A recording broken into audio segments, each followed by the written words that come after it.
Olá pessoal, nesta aula de Antropologia Cultural nós trataremos da modernidade, um tema absolutamente fundamental para as ciências humanas e sociais. Para começarmos, imagine que você vive em uma região do planeta marcada por violências, penúrias, diferenças de tratamento entre as pessoas que se vestem ou se portam diferentemente umas das outras. Imagine que nessa região onde você vive, as ideias fundamentais de bem e de mal não possam mais ser asseguradas por uma autoridade. Imagine, enfim, que sem a segurança das ideias de bem e de mal, frente a tantas incertezas, você e cada uma das pessoas que vive nessa região deverão decidir o que fazer para viver juntos. E não apenas viver juntos, mas viver juntos com a perspectiva de um bem viver. Viver juntos com a perspectiva de viver melhor. Pois bem, imagine você que essa é a injunção, a obrigação que está na origem do que hoje chamamos de modernidade.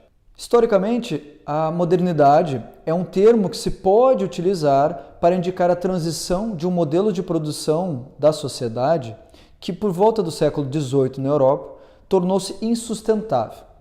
Sendo bem didático e simplista, eu poderia dizer que a modernidade marca, antes de tudo, a passagem do mercantilismo, ou da fisiocracia, para o capitalismo industrial. Mas essa transição não é apenas econômica, a da modernidade. Aliás, nenhuma transição ou revolução econômica se efetua sem bases sociais e culturais. Economia, sociedade e cultura são conceitos que devem andar juntos cada vez que busquemos compreender o que acontece nas sociedades humanas.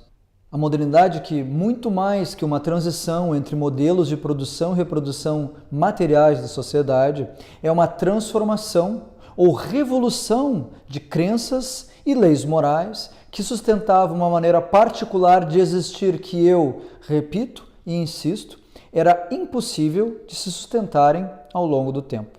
A modernidade é, portanto, uma ruptura. Com ela, a estrutura das sociedades europeias ganhou nova forma. No lugar de uma divisão estamental entre clero, nobreza e povo, como era a época do século XVIII, surgem as classes sociais. As classes sociais, novamente, não são meros conceitos econômicos. A classe social ela é um tipo de agrupamento de indivíduos humanos que não vai ser explicada pelo nascimento ou pela determinação étnica. Ela é explicada por uma nova lei moral, a da propriedade. Na modernidade, os grupos humanos passaram a se dividir em classes sociais e passaram a se assemelhar ou se distinguir, seja pela natureza ou pela quantidade de propriedades que dispõem. Com isso, a mudança de classe é possível, enquanto que no caso das divisões estamentais e por nascimento, linhagem ou etnia, isso era impossível. Nessa nova sociedade de classes, porém, os antigos critérios relacionados a nascimento e linhagem continuam operando. O fato de você nascer em um determinado território faz de você um indivíduo sob a tutela de um determinado governante. Isso significa dizer que você tem direitos e deveres que são originários também dessa organização territorial e política que precede o seu nascimento. Porém, na sua vida, se você viver em uma república, você terá o direito de agir sobre esses direitos e deveres. Por exemplo, você poderá votar em representantes públicos ou mesmo ser eleito como representante público e buscar a transformação desses direitos e desses deveres. Mas isso, e é preciso sublinhar este ponto, é uma realidade existente apenas para pessoas que vivem em repúblicas, isto é, em formas de governo e de organização do território que não são absolutistas, que não são fascistas e que não são ditatoriais, porque nesses casos você não tem esse direito de mudar as leis. Salvo se você é da linhagem do rei, se você é um amigo influente do ditador ou se você é o próprio ditador. Durante as guerras e revoluções que marcaram a passagem à modernidade, esse foi o maior ponto de disputa: como a sociedade deve se governar. As tradições europeias vinculadas à nobreza e ao clero consideravam melhor manter as ideias de bem e de mal decretadas por textos divinos ou por uma entidade divina. Eles argumentavam que se está nas escrituras sagradas, então é bom. E posto que a nobreza e o clero estão diretamente em contato com Deus, então eles estão governando em prol dos seus próprios interesses, em uma forma absolutista ou ditatorial. Quanto ao restante da população, nesse caso, artesãos, comerciantes, trabalhadores rurais, entre outros, fizessem o que quisessem fazer, eles sempre seriam determinados pelas leis emanadas do soberano e do ditador, não podendo, portanto, participar de outra maneira do desenvolvimento da sociedade em que viviam. Por outro lado, os modernos lutaram pela proposição de leis morais, ou seja, da definição do que é bom ou ruim para uma sociedade, por meio da ação individual de cada uma das pessoas que compõem a sociedade.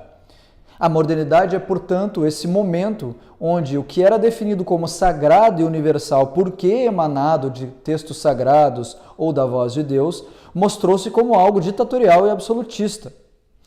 Os modernos foram os vencedores nessa batalha.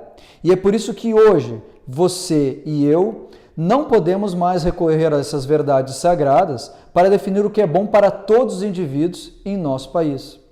É por isso que hoje, você e eu, somos os únicos responsáveis pelo meu voto, pelo seu voto, que são os passaportes para a definição dos direitos e deveres que irão definir a sociedade em que vivemos. Essa responsabilidade, precisamos reconhecer, é um peso enorme para mim e para você. Ela foi também a responsabilidade, um peso enorme para os modernos e continua sendo para todas as pessoas do mundo que vivem em repúblicas democráticas, liberais. Nessas sociedades, tudo se passa como se o futuro de todos estivesse nas mãos de cada um e não nas mãos de um rei, de um ditador ou de um salvador da pátria. Para os modernos, assim que como para você e para mim, seria bom delegar essa responsabilidade. Afinal, não seria melhor se tivéssemos líderes esclarecidos, ideias prontas e fundamentais, consagradas por Deus, que nos livrassem do mal e nos entregassem para o bem? Seria tão bom se pudéssemos abdicar da nossa liberdade de definir nossos direitos e deveres para ter uma vida ordenada, organizada, concatenada, prevista por um líder, por um gerente, por um diretor e que a cada dia na nossa existência a gente tivesse uma vida um pouquinho melhor. Parece melhor, né? A gente se livra da responsabilidade de ter que nos autodeterminar.